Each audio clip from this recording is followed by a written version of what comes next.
இப்பொழுது பதவியேற்பு விழா ஆரம்பமாக போகிறது. நம்முடைய மாவட்ட கலெக்டர் அவர்களை பேசுமாறு அழைக்கிறேன்.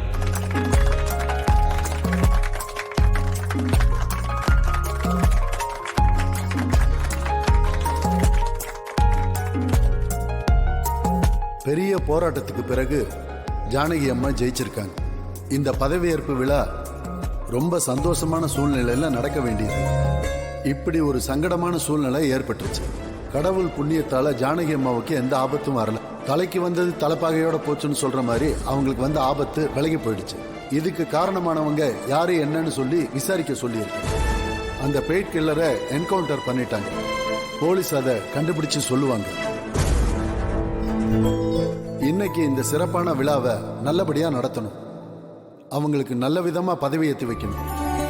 இப்போது ஜானகி அம்மா நகரமன்ற தலைவியாக ரொம்ப பெரிய வெற்றி பெற்றிருக்காங்க.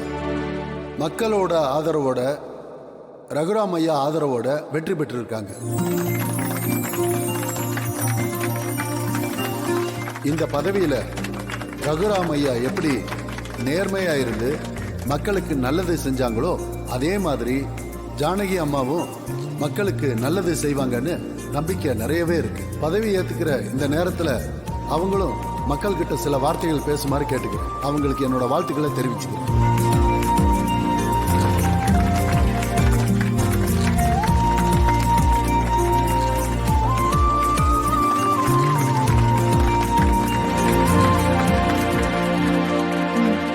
வணக்கம். என்னோட உலகமே வீடுதான் இருந்துச்சு. வீடு, கோவில், குடும்பம், இவ்வளவுதான் எனக்கு தெரியும். இந்த நேரத்துல ஒரு தவறான ஆள் இந்த பதவிக்கு வந்துடக்கூடாதுங்கிறதுக்காக வேற யாரு வந்தாலும் அவங்க உயிருக்கு ஆபத்து இருக்குங்கிற பட்சத்துல என் கணவர் என்னை இந்த தேர்தலில் நிறுத்தினாரு. நீங்களும் என் மேல நம்பிக்கை வச்சு என்னை ஜெயிக்க வச்சீங்க. உங்க நம்பிக்கையை நான் கண்டிப்பா காப்பாத்துவேன். மக்களுக்கு செய்ய வேண்டியதை நல்லபடியா செய்வேன். எல்லாருக்கும் நான் நன்றியை தெரிவிச்சுக்கிறேன்.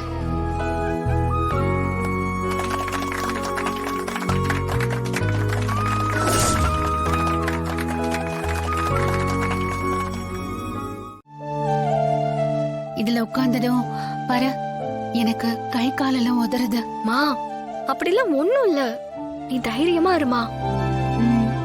பெரியம்மா, உங்களுக்கு பக்கபலமா பெரியப்பா இருக்காரு, நான் இருக்கேன், தனா இருக்கா, சீனு, சித்தப்பா, மாமா, கதிர்னு எல்லாரும் இருக்கோம். அப்புறம் என்ன?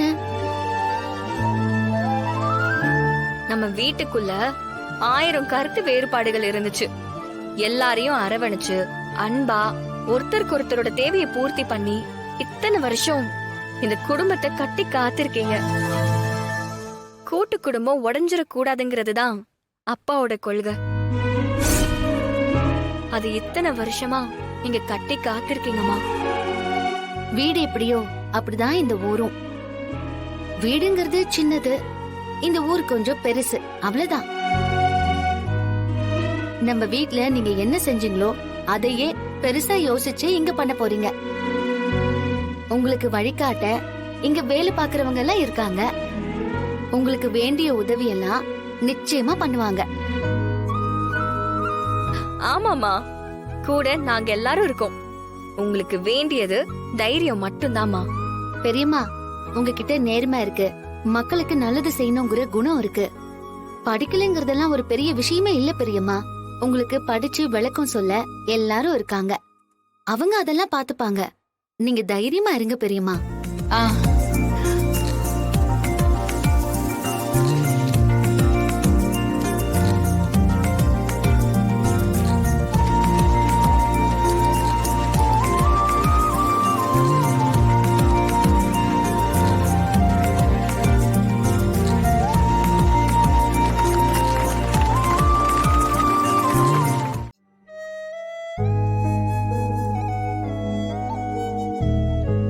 என்ன என்கிட்ட பேசணும்னு சொல்லிட்டு இப்படி எல்லாரும் அமைதியா இருந்தா என்ன அர்த்தம்?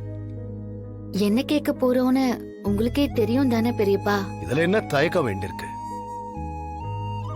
எதா இருந்தாலும் நேரடியா கேட்டுற வேண்டியதுதானே. எதுக்காக இப்படி பொடி வச்சு பேசுறீங்க? இல்ல பெரியப்பா, இன்னைக்கு பெரியம்மாவோட பதவியேற்பு விழாவுல புவனா கதிர பார்த்து அப்படியெல்லாம் பேசினது சரியா? நாம எல்லாரும் இருக்கும்போதே அவ அனாதன்னு சொன்னான். அப்பா அம்மா பேர் தெரியாதவன்னு சொன்னான். பெரியம்மா கூட யார அனாதன்னு சொல்றேன்னு கோவப்பட்டாங்க. ஆனா நீங்க கடைசி வரைக்கும் ஒரு வார்த்தை கூட பேசல. அதுதான் மனசுக்கு சங்கடமா இருக்கு. இதுல சங்கடப்பட என்ன இருக்கு? என்ன ரகு இப்படி பேசுற? அவனை நீதானே கூட்டிட்டு வந்த. நீங்க வளர்த்த புள்ள அவன். அவனுக்குன்னு யாருமே இல்லாதவங்கன்னு சொன்னா நீதானப்பா மொத ஆளா பேசியிருக்கணும். அவளை அப்படி பேச விடாம தடுத்திருக்கணும்ல. அத்தனை பேருக்கு முன்னாடி புவனா அவனை அனாத, அம்மா அப்பா பேர் தெரியாதவன்னு சொன்னா அது அவனுக்கு எவ்வளவு வேதனையா இருந்திருக்கும். ஆனா நீ ஒரு வார்த்தை கூட அவளை எதிர்த்து பேசலையேப்பா. என்னத்த பேச சொல்றீங்க? எனக்கு ஏதாவது தெரிஞ்சாதானே பேசுறதுக்கு. அவனை அப்போ தத்தெடுக்க வேண்டிய சூழ்நிலை. அவனை நான் வீட்டுக்கு கூட்டு வந்தேன். மத்தபடி அவன் யாரு என்ன எனக்கு தெரியாத. தெரிஞ்சிருந்தா நான் அங்கேயே சொல்லிருப்பேன்.